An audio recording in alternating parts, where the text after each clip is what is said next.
Good day. This week we're going to be looking at winning the real war. I think sometimes we spend a lot of emotional energy and effort and time fighting the wrong battles and wondering why we don't feel like we are winning in life.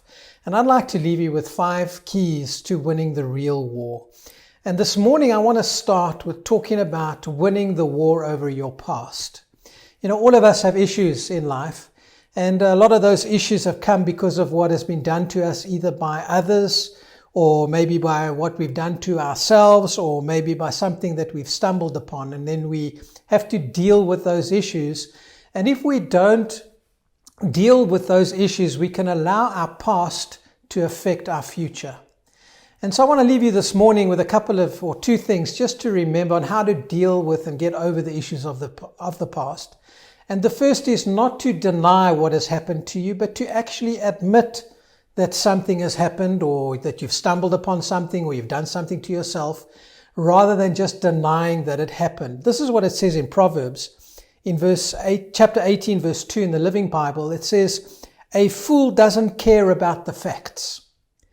In Proverbs 28:13, it says, "A person who refuses to admit their issues can never be successful." And so I think one of the keys to getting over the past is to admit that something has happened in the past. But then secondly is to let go of that issue and to press on for the future. And this is what it says in Philippians 3:13 in the NIV.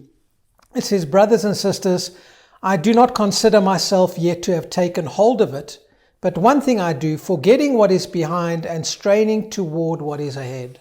I love the way the Message Bible puts it.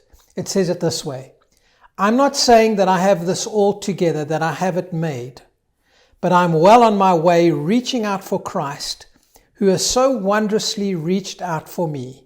Friends, don't get me wrong. By no means do I count myself an expert in all of this, but I've got my eye on the goal where God is beckoning us onward to Jesus. I'm off and running, and I'm not turning back." And I just love the advice of the Apostle Paul here to say, look, we're never going to be perfect. We're never going to feel like we've attained. But the one thing that we do is we forget the past and we press on toward Jesus. We don't look back, but we keep looking forward to what God has in store for us. So to encourage you this week, one of the real battles that we need to win is the battles over our past, and not allow what has happened to us, what has been done to us, or the choices we've made in the past to determine our future, but to admit it and then to forget about it and to move on for what Jesus has for us. Always remember, you are highly favored and deeply loved.